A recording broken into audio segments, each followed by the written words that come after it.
Okay, we will go ahead and call the April 21st, 2025 board meeting to order. May we get roll call, please? Ms. Atkins? Here. Mrs. McDaniel? Here. Mrs. Peterson? Mrs. Shuffle? Here. Mr. Sorensen? Here. Mr. Sturm? Here. Mr. Wright? Here. Approval of the April 21st agenda.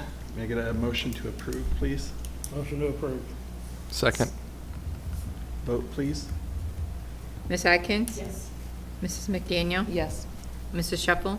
Yes. Mr. Sorensen? Yes. Mr. Sturm? Yes. Mr. Wright? Yes. Okay, at this time, I would like to open the public hearing for the 2025-2026 budget.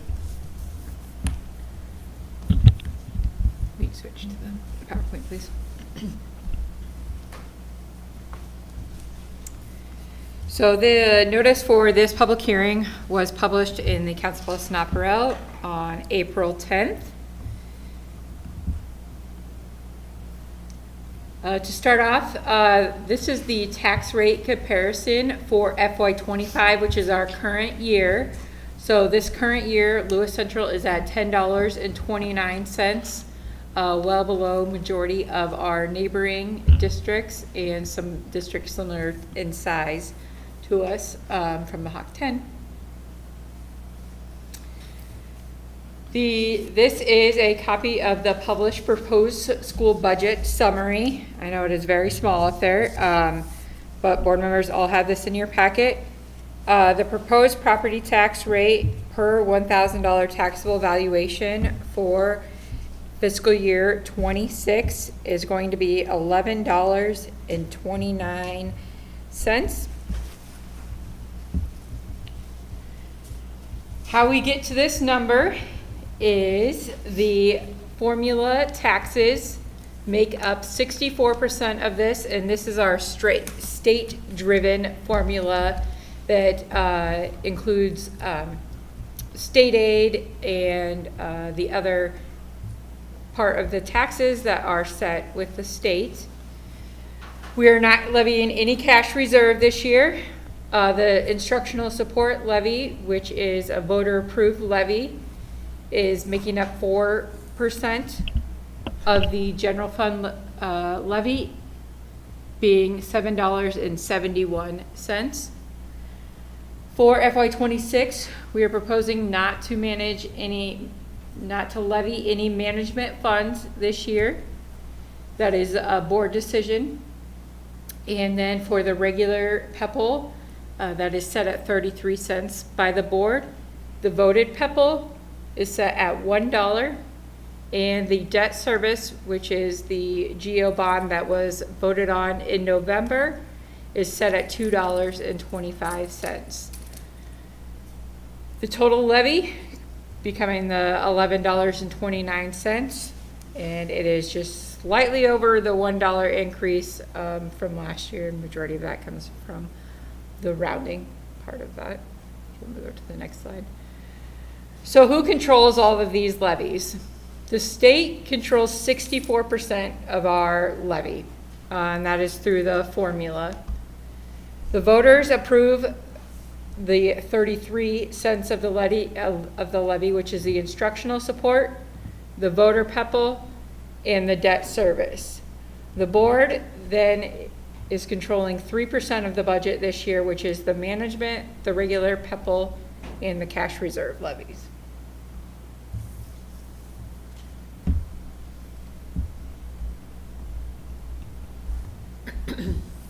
This I'll just go back real quick. The reason that I asked Mrs. Race to show this one in particular is I think people assume that we have a lot of control over the levy that ends up going out to the public. Okay, as you can see, what the board actually has control over is 3% of the levy. That's what the board controls. The state and the voters control the other 97% of the levy. And so, really, you guys, 3% is really what you guys have authority over. So people say, you know, why did you raise the levy, those types of things. Well, 3% is not going to raise the levy a whole lot, and it's very, very consistent 3%. So that's just one of the things that's one of the reasons I asked, and that's always a misconception. So. This next slide is the levy rate history for the district. So going back 10 years plus the current and future levy rate. So as you can see, we've had kind of a steady decrease in our levy rate when the original debt service fell off after FY18, and then the $1 increase that we are seeing from FY25 to FY26 to cover the debt service that was voted on in November.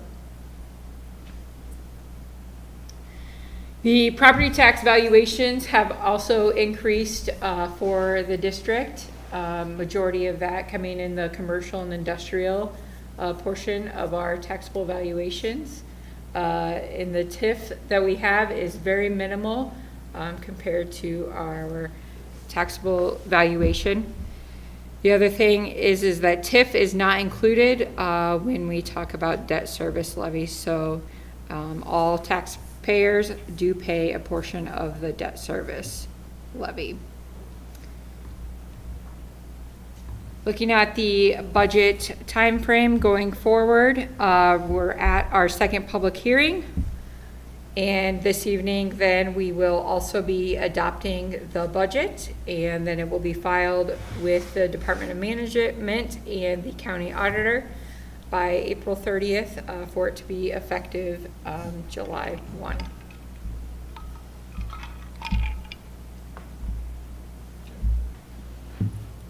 Since this is a public hearing, we'll open the floor to any comments for anyone sitting in the audience or anyone online. Can you stand up to the microphone so people online can see? And then can you state your name and Yes, your address for me? Knell, Knell. I noticed there's no maintenance listed here. On your, I'm sorry.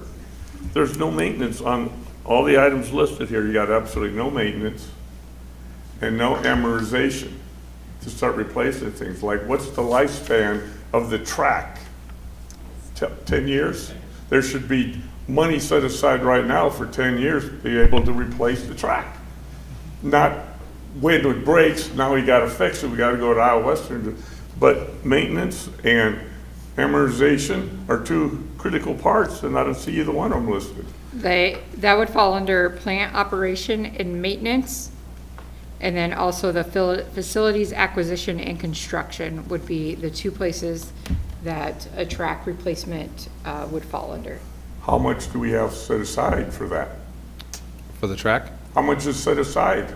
How much you got amortization over the, you're just replacing the roof on the high school. Right. What was that set aside at? Probably the other schools are gonna need it, I know you're putting new security and stuff like that in. What's the lifespan of it? What's the warranties of it? Are they gonna go out in 5 years, or some kid comes in with a baseball bat and takes it out? So what's Right. set aside, you know? Yep, we have about 2.5 or $3.5 million set aside for at any given time. So, and that sounds like a really large amount, but if we need to, pivot and do anything, like for instance, replacing the track in general is about a $300,000, $350,000 deal. We don't have to replace the track. We just installed the track 10 years ago. Next summer, we'll do what's called a maintenance coating on it. The maintenance coating costs about $75,000, which we've set aside that money. So we'll do a maintenance coating, and then that'll be good for another 8 to 10 And years. where would that be, under the maintenance and stuff? Yeah, that would be under the maintenance and operation. Okay, I'm just, Yeah. Yeah, no, it's reading good. what you put out, Yeah, good. I can't see these And I things. get it, it's hard because what you read on our budget, those are funds. Like the state dictates what the fund number is and what the name is. And so when we make a budget, the state gives us this form and says, you have to fill out this form. You can't deter from what we're naming the different funds. And so I get that. We had this conversation with the last hearing we had when we talked about the management fund. The misconception about the management fund has nothing to do with management at all. Like, nothing to do with administration, nothing to do with anything. It has to do with insurance. They ought to call it the insurance fund, but why they call it the management fund, I have no idea. So again, it kind of goes back to they put these broad categories in, and then under the categories, we have to go through and we have some idea of some itemization that we have in there. As far as, can I tell you how much money we have set aside for, pencils for the year? No, I can tell you how much we estimate for supplies, and those types of things, but, overall, we have to stay within the boundaries that they provide us because it's all government accounting. Are you bringing enough supplies in for the teachers so they don't have to buy their own? Yeah, I mean, Because We- every time, you ever hear on the Right. news, you always hear teachers having to go out and buy supplies, art supplies or whatever. There's no set aside, teachers don't have to do that? well, I'll tell you this. In my 13 years as administrator, I've told teachers no less than 5 times. And 3 of those were smelly markers, because I don't think we ought to be teaching our kids to smell markers. So I'll tell you, very, very rarely have I ever told a teacher no, we can't buy that from you. I might say, that seems like a pretty pricey thing. Can we look at it from a different perspective? Can we look at maybe doing it a different way? Can we buy less of them, make it stretch? We'll kind of do those types of things. In my experience, and I'm not saying that this is the way all teachers think, but in my experience, the teachers, because I was a teacher too, I would go out and buy a lot of my own stuff, and it was mostly because of timing. Mostly because it was like, it's easier for me to swing through Walmart and just buy the stuff, and it costs me, $15, $20 a shot, than it is to go through the purchasing process at a school and wait to receive it. And Yeah, so, but the key with that is, Yeah. you've got a record of, of having to buy it for the following year. Hey, we got, you got all these receipts in place to be able to cover them for the future. and we do have the money set aside. It's just whether or not the teachers will wait to go through the process, because the board does have, and board policy sets a very stringent, and they should, that's a checks and balances thing, approval process. Like, if you want a packet of $3 stickers, you have to go to your principal, you have to get it approved, they have to submit a purchase order, and then it's gotta be ordered, and then versus they can swing through and get the stickers. So sometimes it's strictly about a convenience thing.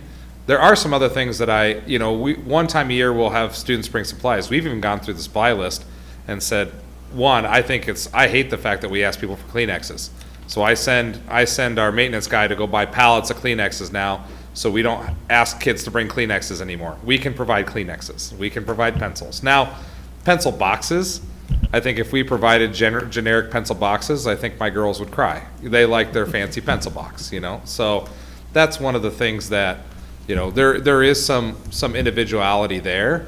But yeah, I would say for the most part, if a teacher comes to us with anything, we figure out a way to make it happen, I got one other question. Does every student have a computer now? Every student, yep.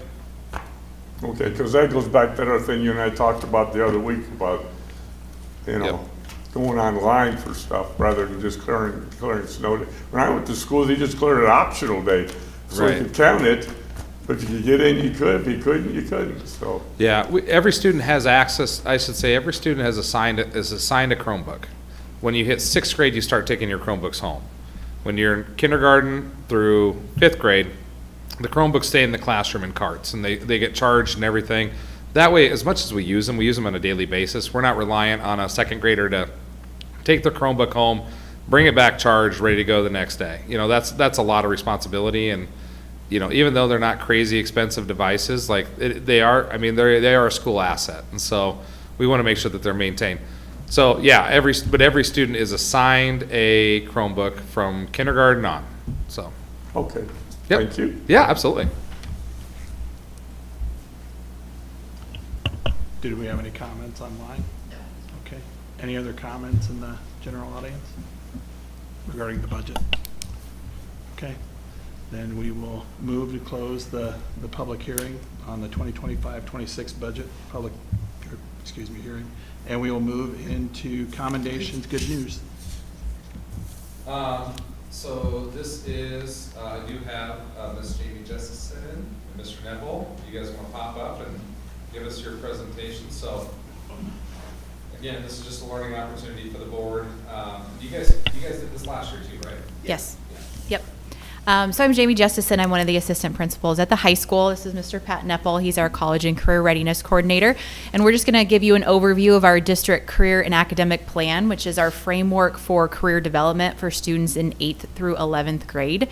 As you guys might recall, this is Pat's 2nd year in this role, and that's being funded through a grant with the Iowa West Foundation. So we greatly appreciate their support of this program, and we think it's made a huge impact on our students. So this is kind of an overview of the different elements of our district career and academic plan, which is outlined by the state.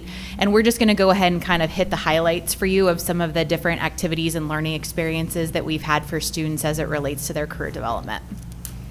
So the first thing is in 8th grade, we have students prepare their 4-year plan.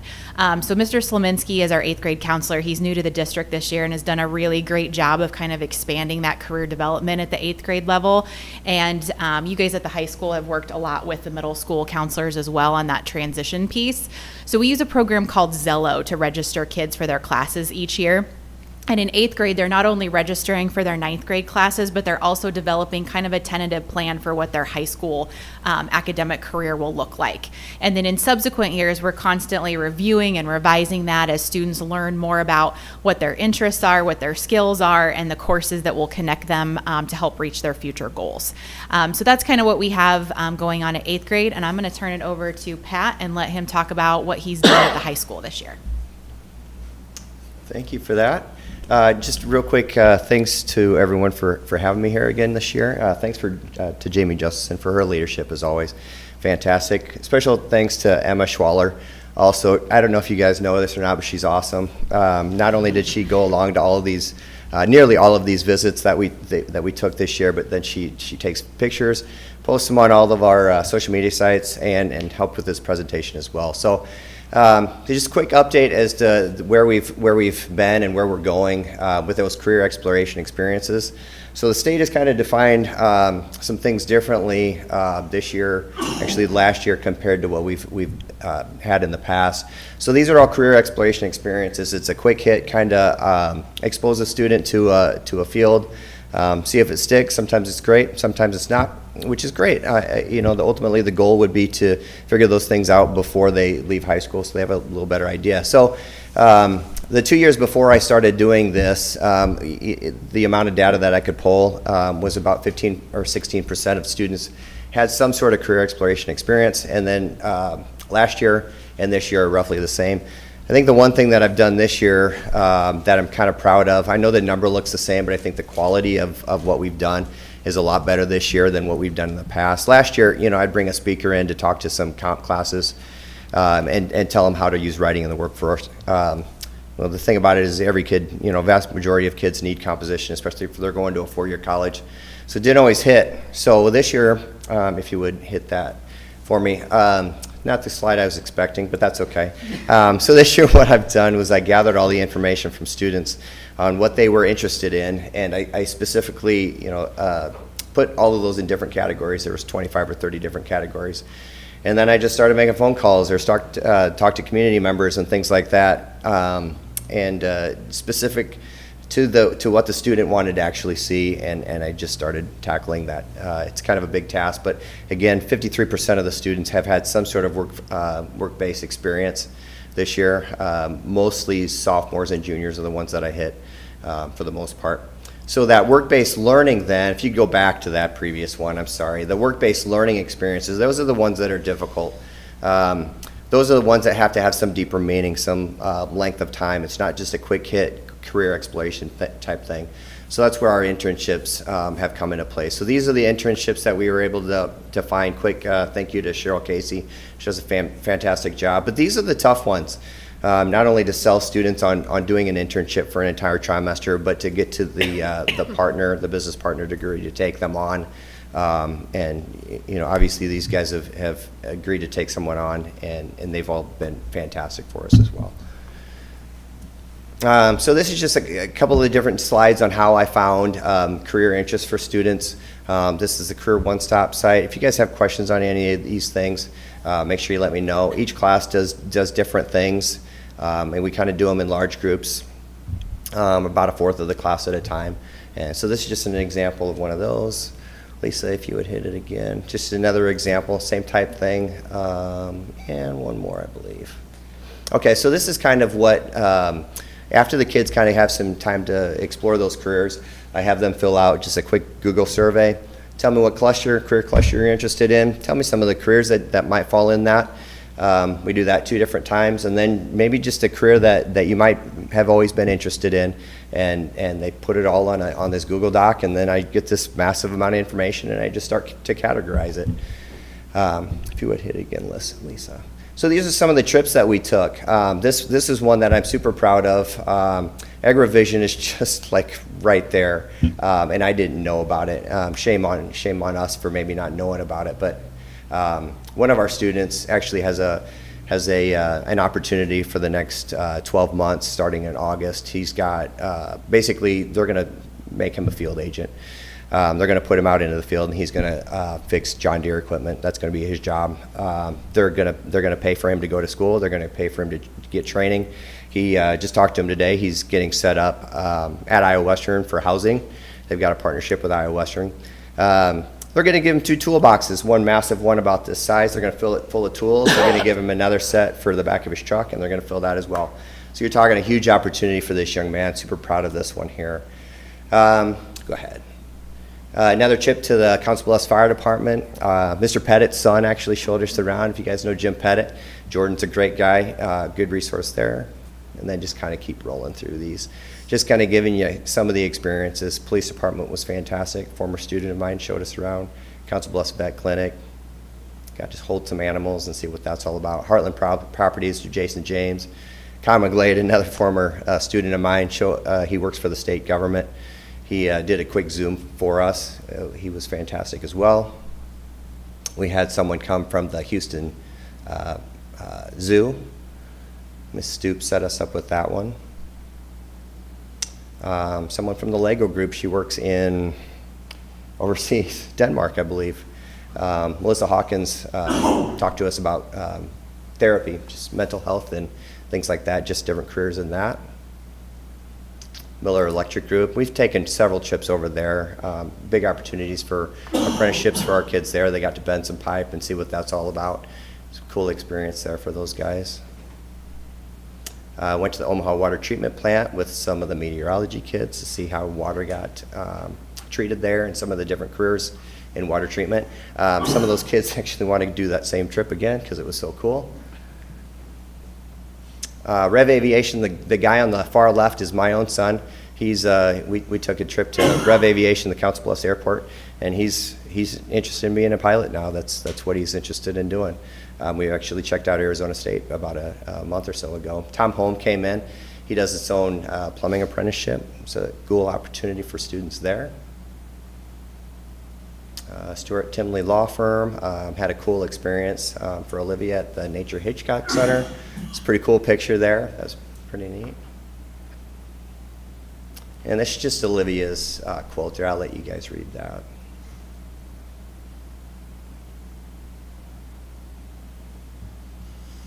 So pretty proud of the things that we've done this year. Over the last month or so, the transition has kind of moved from the career experiences to talking to individual kids, registering for new courses, registering for the courses that they're going to be taking next year. And one of the cool, Jeff Fossick is fantastic, one of the guidance counselors, the junior senior guidance counselor. He's a good leader for me. I follow his lead in a lot of different areas. But one of the cool things for me and the guidance counselors is the kid sits down there and the first thing they say is, I don't know what else to take. And that's just it's a great question for us because it can lead us in so many different directions.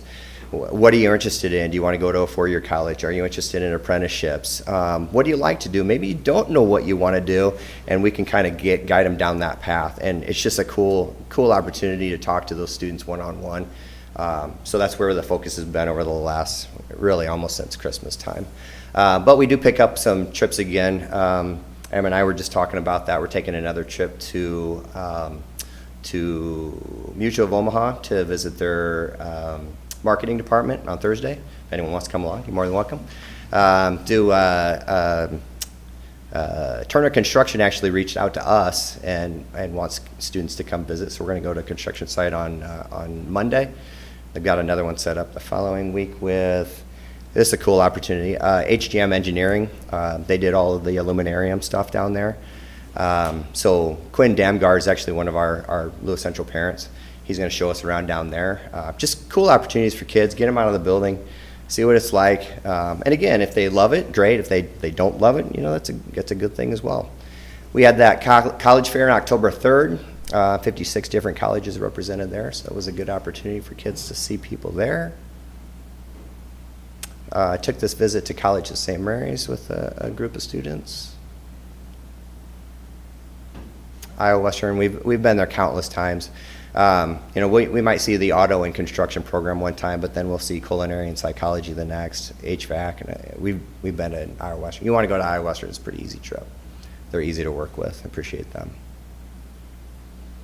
Taken several trips to Soho. They actually took one of our students on as an intern as well this year. Soho is just a fun environment. If you've never had the chance to go to Soho, do you guys know where it's at?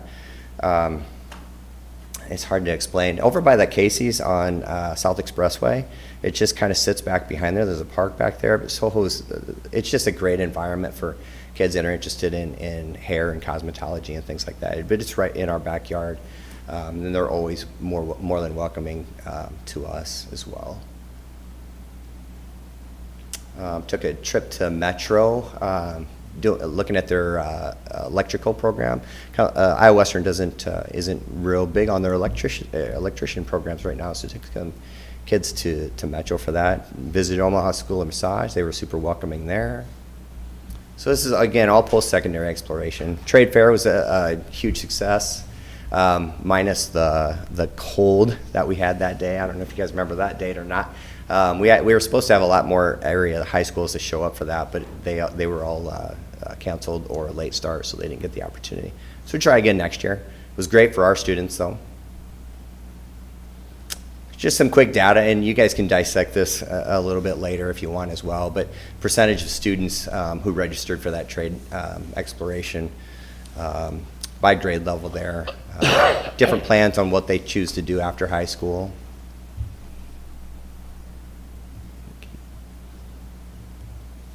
A little more data from the trade fair after high school that the student intends to, and then basically if it's a military or certification or whatever the case might be.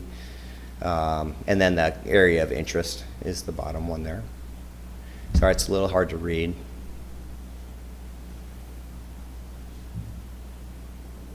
Plenty of college recruiters come through our building. It's kind of short. They're not as many as they used to be. One of the cool things we did with this is I took that information from the college fair, and all of the students, it's neat. They register for the college fair on their phones, and then when they go talk to in Northwest Missouri State, they just hold that QR code out for the school. So instead of having to write down your information every time and then giving that to that college or university, they just scan that. They've got the kids' information, and they roll with it. So what I did was I stole all that information from the ShriveScan is what it's called. And so now I know every student that signed up to talk to Clarkson College. So when Clarkson comes back into our building again, I target all those students and I say, hey, do you want to go visit Clarkson again? Tell me yes or no. And it's just a great way of communicating with kids. The colleges, I've had great feedback from them. You know, they have a lot of schools that they go to that they don't actually even speak to students because it's all about, you know, communicating with kids. So I get the information out to the kids. They tell me whether or not they want to speak to that rep again, and it's increased the number of kids talking to schools. It's worked out really well. I finally hit something that worked when it comes to college recruiting. Yeah. And I see you have the Harvard of the Midwest up there, old Wayne State College, you know. Yeah, right? Well, UNO gave us the free shirts, so that was pretty cool. I know, but they're not known as the Harvard of the Midwest, so. A little more information on concurrent enrollment. The number of online classes, and I'm not going to take credit for all of this, but Jeff Ossick is really good at this type of stuff. You'd think he's been doing it his entire career, but this is year 3. But the number of online and on-campus enrollment for our students has absolutely skyrocketed, as I'm sure you guys have maybe seen the bill. You know, prior to 3-4 years ago, the numbers were pretty small, and now we've got a huge percentage of our students taking classes at Iowa Western, either online or on campus.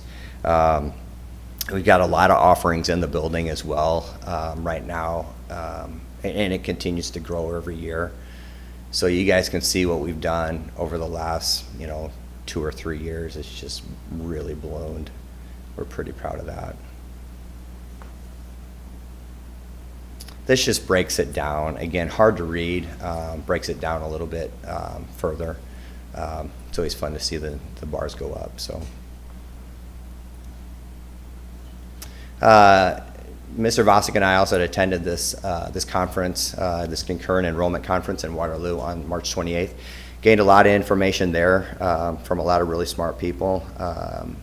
It was fun to kind of collaborate. We're always working with Iowa Western, but it was fun to collaborate with schools like Hawkeye and things like that, different community colleges. It was fun talking to different schools and different high schools and how they deal with concurrent enrollment. And we came back with some really good ideas and some things to work on there as well. Just some of the things, workplace and college readiness that we've done there. I'm not going to read all of that. I don't want to take all you guys this night, but some things that you could read over. Here's my college and career readiness corridor. I don't know, the name hasn't really stuck yet, but we continue to put information for students up in that hallway. Although it seems they use the other hallway more than this one. I don't know. Maybe they're avoiding my stuff. And then the college percentage of college-bound students who took the ACT.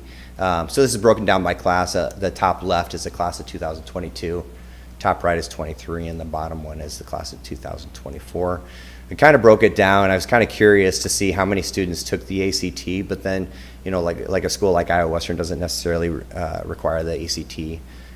So I was kind of curious with that information as well. And then the last one, no ACT score, but then attended somewhere else. And these numbers continue to surprise me. I don't know. I mean, we advertise the ACT pretty well, I think. Our college readiness class advertises that as well. But just an area of improvement that I think we need to work on as well. But you can also see that the students that aren't take, like that piece of yellow, which is, if I can see from here, they didn't take the ACT, but they went to Iowa Western, right? Yeah, right. So, I mean, that's the thing at the end of the day, Yeah. as more and more opportunities, we're providing more and more opportunities that don't require the ACT, you probably aren't going to see as many kids take the ACT. Yeah, it's not the end-all, be-all, and I think, we've also got some FAFSA information. I think some of that plays toward that as well. But the FAFSA, for whatever reason, it's a challenge to get kids to get their FAFSA filled out. I think it's easier now than it's ever been in the past. We offer a FAFSA completion night, and we got 15 or so kids to fill it out, which is 15 more than we would have had otherwise. But yeah, that's one of those things also that we're trying to work on. Okay, again, Lisa. So percentage of students who have taken the ACT, it's about 42% of the class of 25 have taken the ACT. It's pretty recent information right there. And then the percent of graduates with post-secondary plan. So we gather this information at the end of the school year with that senior survey that students fill out. So there's a class of 2024. And, you know, part of it is I think some of the kids are downplaying whether or not they actually have a post-secondary plan. Only 90% of the class of 24 claim that they had some sort of post-secondary plan, but I have a feeling it was probably higher than that. But again, it's good information for us to continue to work on. When they walk out the door, that's the goal, is that they have a plan in place and they have a means of getting there. Decision day is May 6th. It's a really cool day. If you guys get a chance to stop by, it's a lot of fun. It'll be going on all day.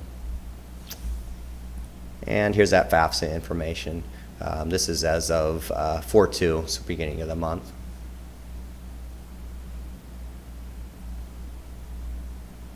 There's that FAFSA completion night.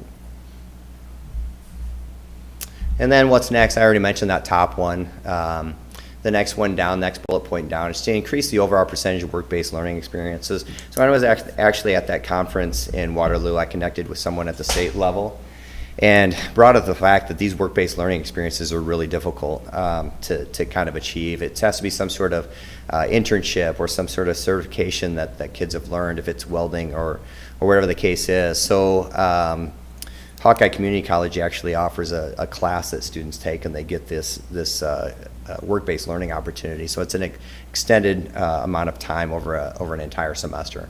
We just don't have that right now for kids. So that's one of the big pushes that I'm going to try to continue to work with people at the state level and figure out how we increase those number of work-based learning experiences for students. Same with the industry recognized credentials. It's something that we just need to do better on. And so that, you know, going into next year, that'll be a big one of my plans there. Support the FAFSA completion. And then actually got an opportunity, I found this out a couple weeks ago.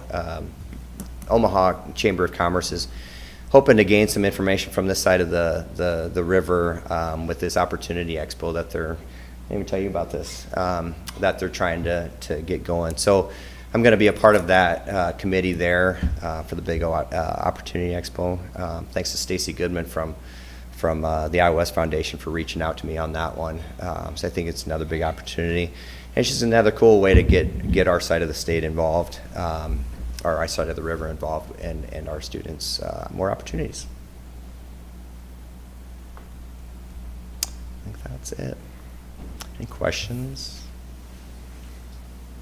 It's pretty cool. It's a pretty cool job, you guys. I mean, I haven't lowered my head one day walking into that building, because it's a cool opportunity to work with kids. It's fun taking them outside of the buildings, outside of the school walls, and getting them opportunities. It's fun to. I always tell the people that I work with, if we bring someone to a law firm or whatever the case is, that I wish they could hear those conversations in the van ride back to school, because it might seem that they're really bored while they're sitting there in front, and then we'll get in the van ride home, and it's just, you know, and it's a cool opportunity for students, and it's a lot of fun. So let me know if you guys ever want to come along on a trip. You're more than welcome to do that. Outside of that, if anyone has any questions. It's not a question, but a comment, just everything that you've done and all the different opportunities. That's something we talk about, is opportunities for students, and Yeah. you're providing a lot of different avenues for them to explore, Yeah. to kind of hit all kinds of different areas. Cool. That's great. Thank you. Appreciate it. Both Thank of you you. for the presentation. To kind of echo what Jen said, we're very impressed with how much you've been able to do in just 2 short years, and we're very excited to see what happens moving forward. Yeah, cool. Very good. Thank you. I appreciate that. All right. Thanks, you guys. Appreciate the you. time. Thank you so Yes, much. thank you. Thank you. Thank you. Do we have any additional commendations, good news? I don't have anything, just kind of let them present, and so. Okay. We will have at the next meeting, you guys will hear from our fine arts kids. So they're going to come and talk about their year. Awesome. Okay. we'll move from there to the first section in our meeting where we open up the floor to the public for comments and suggestions. Do we have anybody here or online? Okay. Hearing none, we'll move on to the consent agenda. I'd like to make a motion to approve the consent agenda. Second? Do we have an updated personnel sheet? No? Okay. Vote, please. Mrs. McDaniel? Yes. Mrs. Shuffle? Yes. Mr. Sorensen? Yes. Mr. Sturm? Yes. Ms. Atkins? Yes. Mr. Wright? Reports, 7.01, finance. If you go to this, you can just go to the second slide.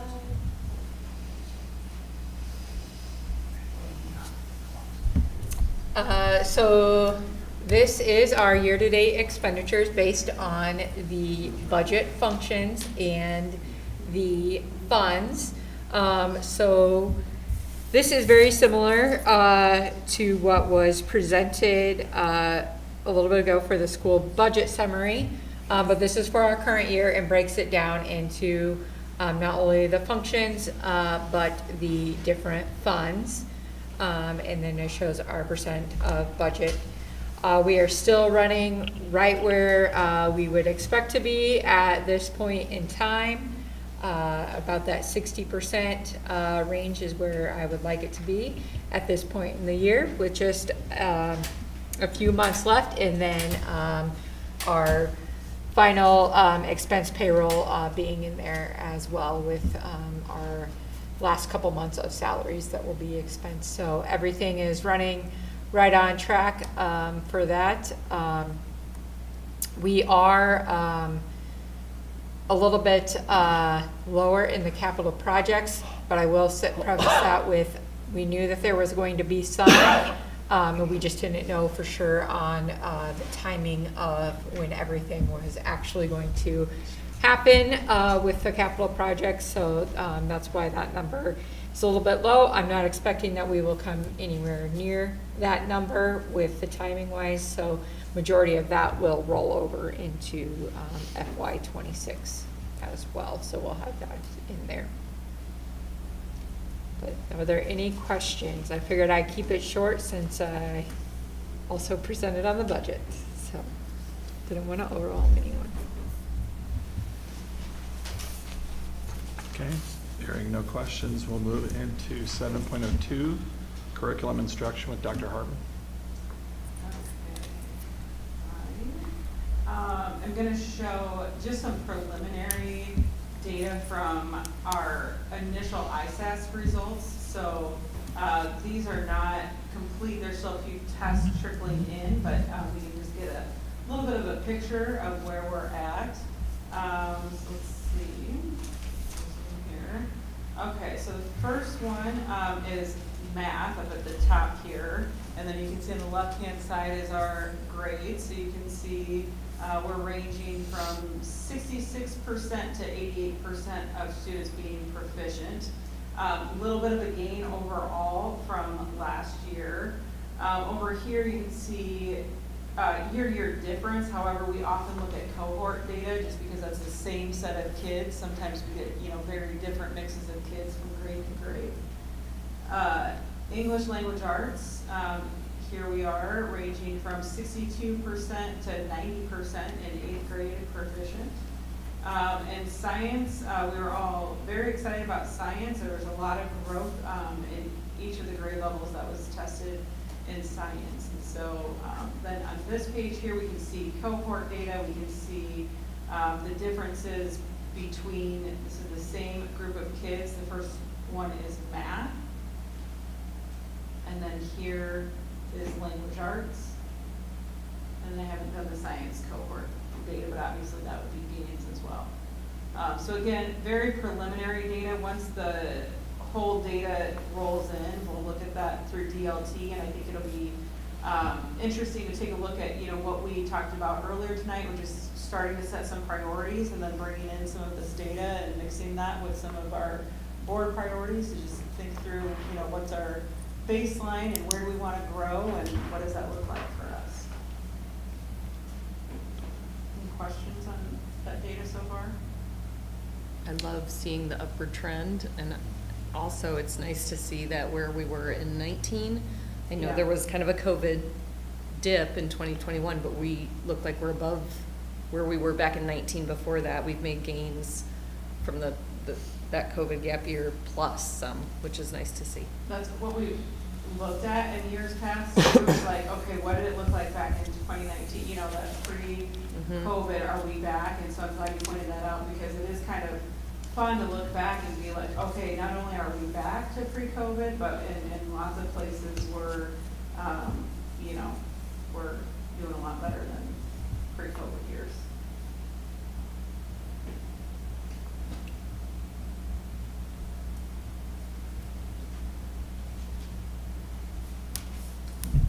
Were there any other questions, comments for Dr. Hartman? Okay, then we will move on to the superintendent report. Dr. Hayes. And Dr. Hartman, I sent you an email which has a file in there. It's the updated bond spreadsheet.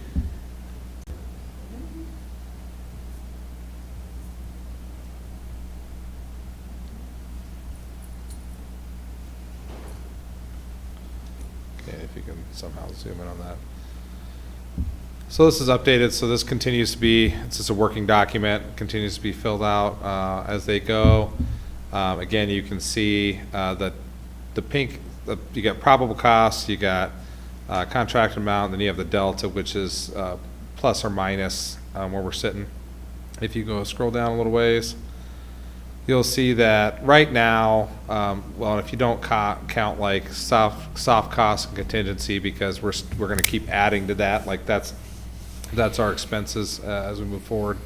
But if you took that away, we're still sitting about $2 million and change under budget. So that's a positive thing. We're getting real close. The blue highlighted are what we are anticipating for, that's already been kind of approved for this year. The safety and technology, you'll see we still have kind of a big deficit there, but we're looking to still add in the high school and middle school cameras potentially this year and door contacts. So that'll go up. And then the playgrounds, we'll actually have a hearing on the playgrounds in May.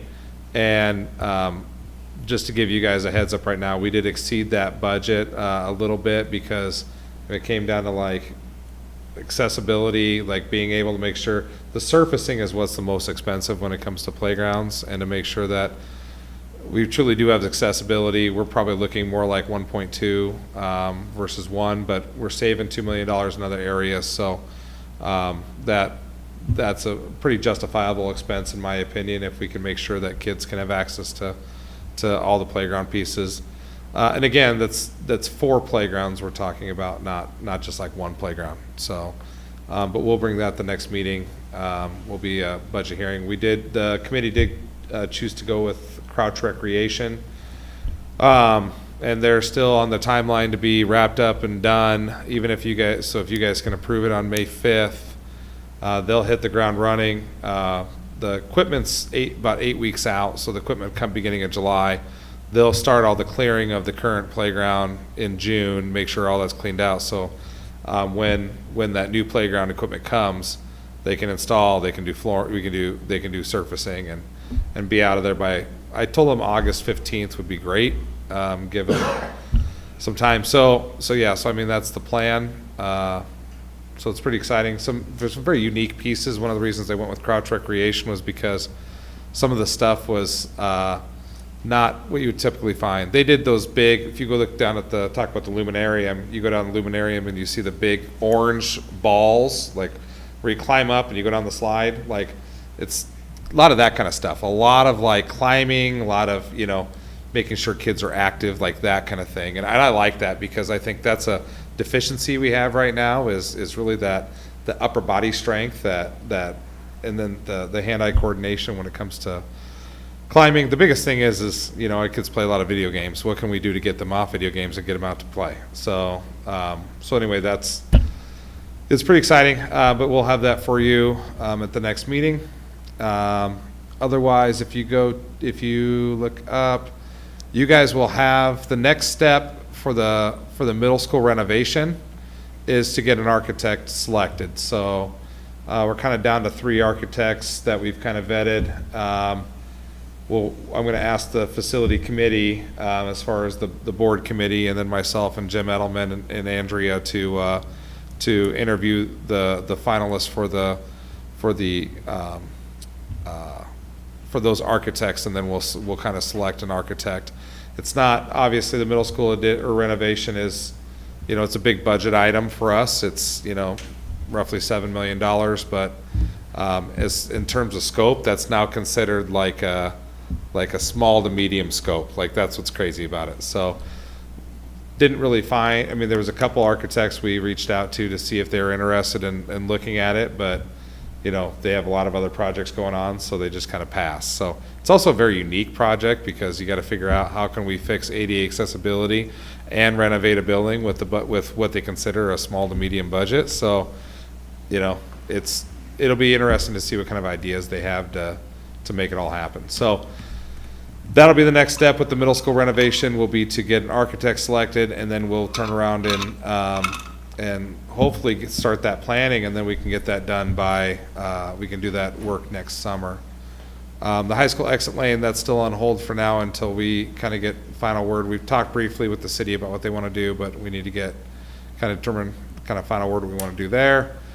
The high school and middle school will get their LED lighting next summer. We talked about the high school monument sign. This is it's the display board. It's shot, so trying to figure out a reasonable way to get that done and replaced. I hear a lot about it. I hear people say, 2 things I hear about is 3 things. Why did we not purchase the storage unit when it was available? I still hear about that. That's always an interesting one to me. Number 2 is the lights on the side of the building to the high school don't shine up correctly up at the lettering when you drive by at night. So we're gonna try to figure out how to address that. And then 3 is, what about the message board? People like driving by and seeing what was going on, and with no message board. So trying to figure out how to do that and make it. You get some wild numbers out there when you start bringing people in. So trying to find something that's reasonable. So I'd rather take my time and save some money and do it right than just get somebody in to do it. And then outside of that, you can see there's just a lot of projects going on. Like, it's going to be a very busy. Lisa or Dr. Hartman, what are the tabs at the bottom? I was going to show them one tab. Can't really see the tabs. There they are. Yeah, if you go to cost tracker. So this is a new tab, and I'll share this with you guys so you guys go through it in detail. But this will show you like what the project is, who the contractor is, whether or not they're under contract, whether or not they have their appropriate bonding done, and what the contract amount is. If we end up having to do any change orders, what that looks like. What have we already been invoiced for? So what have we already spent, balance to finish? So this is something they just kind of added in this week. So they're kind of waiting until we have some projects going. So that'll be something we start sharing as well. So. How often is that going to be updated? Oh, weekly. Yep. I'm trying to get them to use Google Docs because then we can see them as they're added weekly, but they like Excel. So then they got to share the whole file. Any question? You can see we got some safety stuff up there as well. So, any questions? When are you having that? Well, I'll coordinate with you with the architect. What's that? Sorry, what? When are we having the what? The next facilities meeting. So we'll do that. We'll do that once the playground's kind of approved and everything. We'll meet with the facility and we'll go through all of this with them, talk about all the projects in detail, and then we'll start talking with them about, what's next for 2026, so, but yeah, that'll be coming up probably sometime in end of May, beginning of June, right when we get the project started. That's all I. Yeah, but we'll also need to get the facilities, for you guys, it was was it you two and Amy? Yeah. Okay, and so we'll have to get together and talk about architects, so, I know Bubba loves architects. so. Yeah. When we have the architects do the middle school, I know it's down the road, but are they aware that we also want to add on to the middle school at some point in time? So when they make their decisions, it's user-friendly, or it's accommodating for future build-ons or future. Yeah, well, it's kind of funny because that's one of the recommendations right now. All of the architects come through is they want to just put an addition on to put an elevator in, and I was like, well, you do that, well, then that There goes our shuts budget. off. Yeah. Yeah, so anyway, there's some things there we have to work through, but yeah, they're all well aware that space is an issue.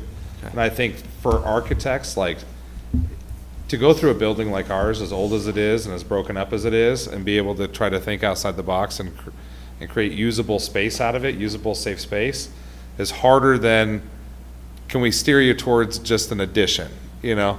Well, that's fine, but you didn't renovate our building, which is what we wanted to do. So that's what we really have to kind of stay focused on, is how do we renovate the building, and then the addition would come down the line. So, Definitely. yeah. Have any of our priorities on projects changed with the whole tariff thing? Nothing with tariffs so far, don't.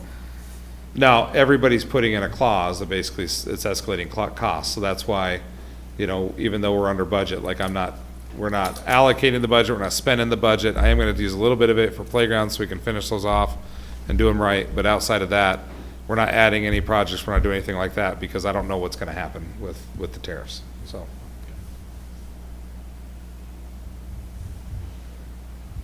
Any other comments, questions? Okay, That's it. Thank you. We'll move into discussion items. So 8.01, 2025-26 budget and certified levy.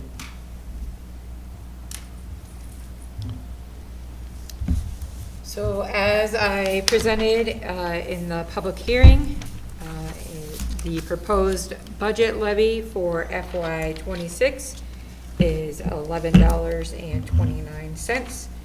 It is $1.01 more than our levy last year, and that is what we had proposed when we were passing the GO bond. So that does include the $2.25 for the debt service fund, the voted PEPAL and regular PEPAL totaling $1.33, and the general fund being at $7.71.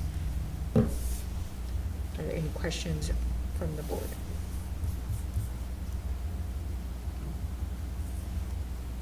Okay, then we will move on to 8.02, Great Hills AEA agreement. So this is just, the school-based interventionists are not, you guys already approved the agreement to purchase all the services. Because the school-based interventionist is partially funded through the juvenile court system, that is a separate contract, so this is just the same contract we've had with them. This will provide 5-day-a-week school-based interventionist at high school, 5-day a week at the middle school, 2 days a week at Titan Hill, and 1 day a week at Kraft, so. Oh, sorry, 3 days at Titan Hill, 1 day at Kraft. I got that wrong. Used to be 2 and 1, and then we added today. So the biggest thing with the school-based interventionists is they do create connections for students who are at risk, so they can help connect them to counselors, help connect them to therapists, but then they do all of our new attendance law stuff, which is quite a lot with the changes, so. Any questions, comments from the board? We'll move to 8.03, math curriculum approval. I'll let Dr. Hartman talk about this a little bit. Thanks for the reminder. So this was kind of a cool process because the teachers at Titan Hill really took ownership of this, and that's, you know, so much better than the curriculum director coming in and saying, you should do this or we should do this. So they piloted a program last year. We have been using illustrative math, but it's been through a company called Kendall Hunt. And Kendall Hunt, things have been free resource. And so there was just some things that they felt like they were missing with what they had access to or didn't have access to. So last year, a group of teachers started piloting the same math program. It's just through this company called Imagine Learning. And with that, they have access to just a lot more tools. They have access to some digital centers, some digital manipulation things for kids. Also, like our instructional coaches were spending a ton of time like organizing materials before, and so this will alleviate some of that too. So collected some feedback from teachers throughout the year last year, very positive. Even the kids, I mean, I would step into Titan Hill and they'd be like, you got to come in here, like come check this out. Like the kids were loving it, the teachers were loving it, and so that's always exciting to see teachers who are excited about the product that they have in their hands to be able to teach with. So they've got a math lead team over there, and they've helped kind of lead some of this. They've engaged in some professional learning with it, and so we would like to ask the board to be able to move forward with purchasing this curriculum for the next school year for all of the teachers at Titan Hill. Any questions, comments from the board? How big of a ramp up is it gonna be to get all the other teachers or everyone on the same page with the new curriculum? Yeah, I don't think it'll be that much of a challenge, just because the lead team, it's been a good handful of teachers, probably about 8 to 9 of them. They've been super excited about it, and they keep spreading the word, and we've already got lined up a couple different professional learning opportunities for teachers. And again, like, it's the same, I mean, it's the same content. There's some little tweaks in the content, so, which is what I'm also happy about. Like, it's not gonna be this huge learning curve to shift, so I think it'll be a pretty smooth transition. Cool.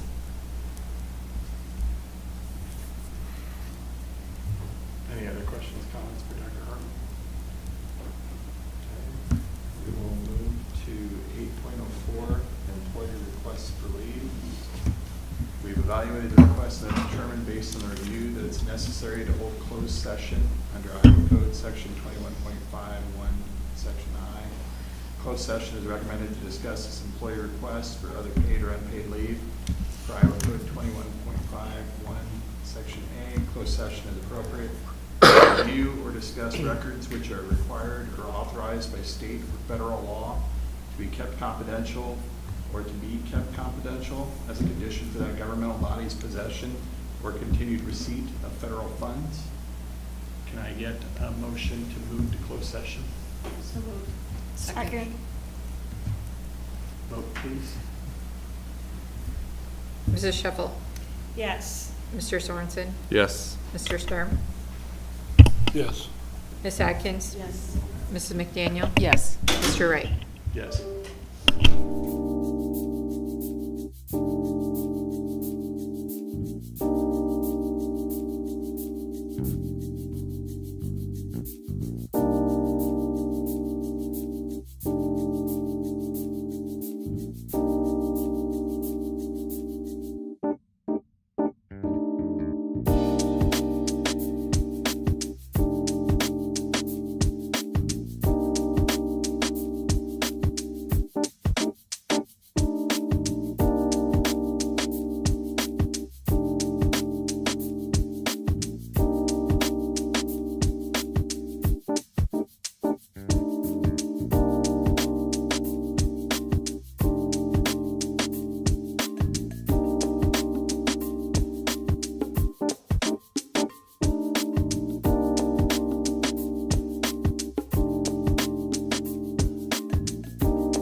We'll move to the second time in our meeting where we offer the floor to anyone in the audience or anyone viewing the meeting online for comments and suggestions.